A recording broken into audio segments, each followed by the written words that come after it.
নমস্কার বন্ধুরা, আশা করি সবাই ভালো আছেন। তো বন্ধুরা, আজকে এখন যে বিষয়টা নিয়ে আমি কথা বলবো, তো তিনটে ছবির ফার্স্ট লুক নিয়ে কথা বলবো।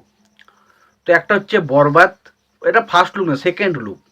বরবাদ ছবির সেকেন্ড লুক, এবং অবশ্যই মানে সেকেন্দার বলে যে ছবিটা আসতে চলেছে সলমন খানের, তার একটা ফার্স্ট লুক এসছে, সেটা কেমন লাগছে।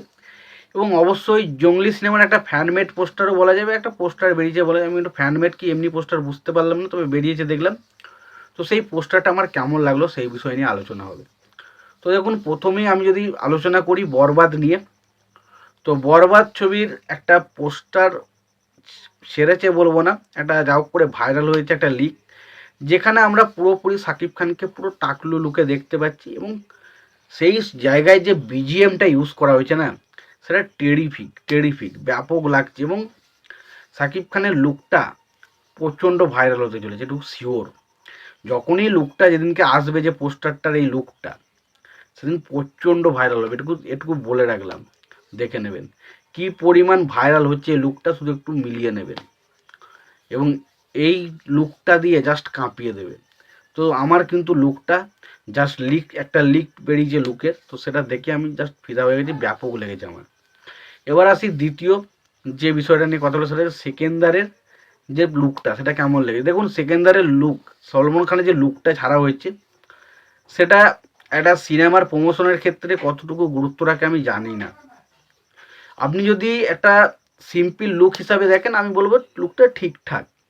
তবে যদি আপনি একটা সিনেমার প্রমোশন স্ট্র্যাটেজি হিসাবে লুকটাকে ছাড়েন, তখন কিন্তু এই লুকটা আপনাকে হতাশ করবে। তার কারণ এই লুকের মধ্যে কোনো ইনোভেটিভ কোনো বিষয়বস্তুই নেই। আমরা যেমন সলমন খানকে দেখি, ঠিক সেই সলমন খানকেই দেখতে পাচ্ছি, এবং তার চোখে মুখে একটা রাগী ভাব। কিন্তু লুকটার মধ্যে কোনো রকম কোনো যে একটা অনেক কিছু আমরা দেখে বুঝতে পারছি বা সিনেমাটা সম্বন্ধে আইডিয়া পাচ্ছি, কিছুই পাই না। এবং একটা জাস্ট লুক, সলমন খানের লুক একটা ফার্স্ট পোস্টার ছাড়তে হবে, তো সেই কারণে একটা লুক কিন্তু ছাড়া হয়েছে। তো যেটা আমার মনে হয়েছে খুব একটা আহামরি বা খুব একটা এফেক্টিভ হয়নি। আমি জানি না কার কেমন লাগবে। এবার আসি মেন যে বিষয়টা নিয়ে কথা বলবো, সেটা হচ্ছে জঙ্গলি বলে যে সিনেমাটা আসতে চলেছে সিয়াম আহমেদের, তো তার একটা পোস্টার বেরিয়েছে, সেটা কেমন লাগলো। তো দেখুন, জঙ্গলি বলে যে সিনেমাটা আসছে সিয়াম আহমেদের, তো সেই সিনেমার পোস্টারটা জাস্ট ঘ্যামা পোস্টার হয়েছে। আমি জানি না এটা মানে তাদের অফিসিয়াল পোস্টার না ফ্যানমেড পোস্টার, আমি ঠিক বুঝতে পারিনি। তাই পোস্টারটা ঘ্যামা পোস্টার, যেখানে আমরা দেখতে পাইছি ওই যে জঙ্গলির লুকে বসে রয়েছে এবং তার কাঁধে একটা কাকের মতন একটা প্রাণী। ভাই যা লাগছে, এটা সম্ভবত বাংলা ছবির পোস্টারে এতটা মারাত্মক পোস্টার ভাই আমি খুব কমই দেখি। আমি জানি এই পোস্টারটা, এই সিনেমাটা বরবাদের সাথে ক্লাস করছে, বাট আমি বলছি, যদি আমাকে আলোচনা, সিয়াম আহমেদের এই জঙ্গলির পোস্টার ভাই সেরা হয়েছে, সেরা, এক কথা বলতে গেলে সেরা হয়েছে।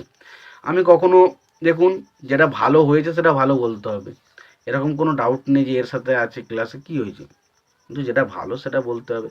এবং সত্যি বলছি, জঙ্গলির পোস্টারে সিয়াম আহমেদকে ঘ্যামা লাগছে, এবং তারও যে অ্যাটিটিউড, এবং তার পাশে ওই পেছনে কাক বসে থাকে, ওইটা ব্যাপক লাগছে। এবং তার পাশে ব্যাকগ্রাউন্ডটা অসাধারণ অসাধারণ। তো খুবই ভালো লাগছে। তোমাদের কোন পোস্টারটা বেশি ভালো লাগছে অবশ্যই জানিও। তোমাদের যদি ভিডিওটি ভালো লেগে থাকে, লাইক কমেন্ট শেয়ার করে দিও। চ্যানেলটা নতুন হয়ে থাকলে অবশ্যই তোমরা চ্যানেলটা সাবস্ক্রাইব করে নিও, পাশে বেল আইকনটা অবশ্যই প্রেস করে দিও। ভালো থেকো, সুস্থ থেকো, দেখা হচ্ছে পরের ভিডিওতে।